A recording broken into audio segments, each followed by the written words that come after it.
আধার কার্ডের মাধ্যমে আঙুলের ছাপ দিয়ে টাকা তোলার ক্ষেত্রে নতুন নিয়ম জারি করলো আরবিআই। তো বন্ধুরা, যদি আপনারা আঙুলের ছাপ দিয়ে টাকা তুলে থাকেন তাহলে আপনাদের প্রত্যেককে এই নতুন নিয়মটি জানতে হবে। তো অন স্ক্রিনে আপনারা দেখতে পাচ্ছেন ভারতীয় রিজার্ভ ব্যাংক শুক্রবার আধার এনাবল্ড পেমেন্ট সিস্টেম অর্থাৎ এইপিএস এর মাধ্যমে পরিষেবা প্রদানকারী অপারেটরদের অ্যাক্সেস দেওয়ার নিয়মাবলী নিয়ে ব্যাংকগুলিকে নতুন নির্দেশিকা দিয়েছে। এর ফলে আঙুলের ছাপ ব্যবহার করে টাকা তোলার ক্ষেত্রে গ্রাহকদের সুরক্ষার মান আরও বাড়বে। আরবিআই চাইছে এই প্রক্রিয়া যাতে কোনো রকম জালিয়াতি না হয় এবং গ্রাহকরা নিরাপদে আর্থিক লেনদেন করতে পারে। তার জন্যই কিন্তু এই নতুন নিয়ম কিন্তু জারি করা হয়েছে আরবিআইয়ের তরফ থেকে। তো কি নিয়ম জারি করা হয়েছে একটু আপনাদেরকে জানিয়ে দিই। দেখুন, নতুন নির্দেশিকা অনুযায়ী অধিগ্রহণকারী ব্যাংকে অর্থাৎ এইপিএস টাচ পয়েন্ট অপারেটর এটিও যুক্ত করার আগে তাদের যথাযথ যাচাই করতে হবে। যেমনটি গ্রাহক যোগ করার সময় অর্থাৎ ব্যাংকে যখন আপনারা অ্যাকাউন্ট করেন বা খোলেন তখন সমস্ত কিছু যাচাই করা হয়। তো এটিও করার ক্ষেত্রেও কিন্তু সমস্ত কিছু তথ্য যাচাই করা হবে।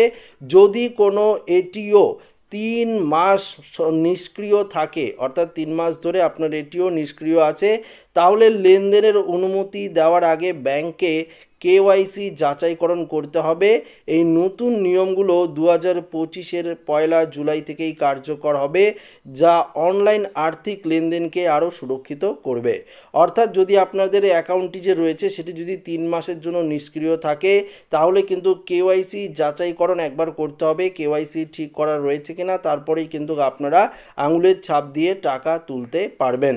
অনেক ক্ষেত্রেই দেখা যায় যে আমরা ব্যাংকে লাইনে না দাঁড়িয়ে আমরা আধার কার্ডের মাধ্যমে নিজের যে জমানো টাকা সেই টাকা কিন্তু তুলে ফেলি। যে কোনো দোকান হোক বা যে কোনো যে ব্যাংকগুলো রয়েছে অর্থাৎ সিএসসি সেন্টার রয়েছে সেখানে গিয়ে আমরা কিন্তু অনেকেই টাকা তুলে নেই। অনেক ক্ষেত্রেই দেখা গিয়েছে যে একটি দোকানে গিয়ে একজন ব্যক্তি যখন তার আধার কার্ডের মাধ্যমে টাকা তুলতে যায় তখন সেখানে যখন তিনি ভেরিফিকেশন করে অর্থাৎ যখন তার ফিঙ্গার দিয়ে আঙ্গুল দিয়ে যখন ভেরিফিকেশন করে যে তিনি 15,000 টাকা ধরুন তুলবে, তার জন্য তিনি বলেন যে 15,000 টাকা তুলবো, আধার কার্ড দিলেন, ব্যাংকের অ্যাকাউন্ট সমস্ত কিছু ডিটেলস তখন দেখিয়ে দেয়।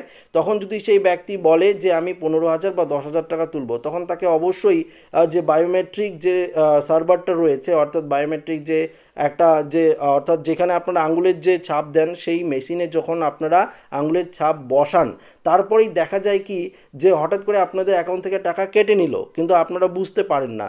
তখন সেই দোকানদার যদি আপনাদেরকে বলে দেয় যে সার্ভার ডাউনের ক্ষেত্রে আপনার টাকাটি তোলা যায়নি, তখন হয়তো আপনারা বুঝতেই পারলেন না যে আপনার অ্যাকাউন্ট থেকে টাকা কেটে নিল।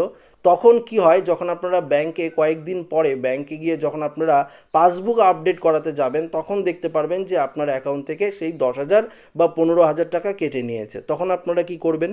তো এই ধরনের জালিয়াতির কিন্তু শিকার হচ্ছে বহু মানুষ।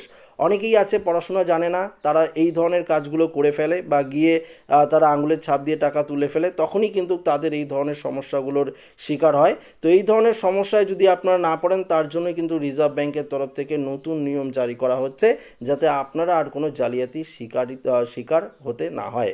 তো আশা করব ভিডিওটি প্রত্যেকের ভালো লেগেছে। ভিডিওটি ভালো লাগলে লাইক করবেন, অন্যদের সাথে শেয়ার করবেন, নতুন হয়ে থাকলে চ্যানেলটিকে সাবস্ক্রাইব করে নেবেন। ধন্যবাদ।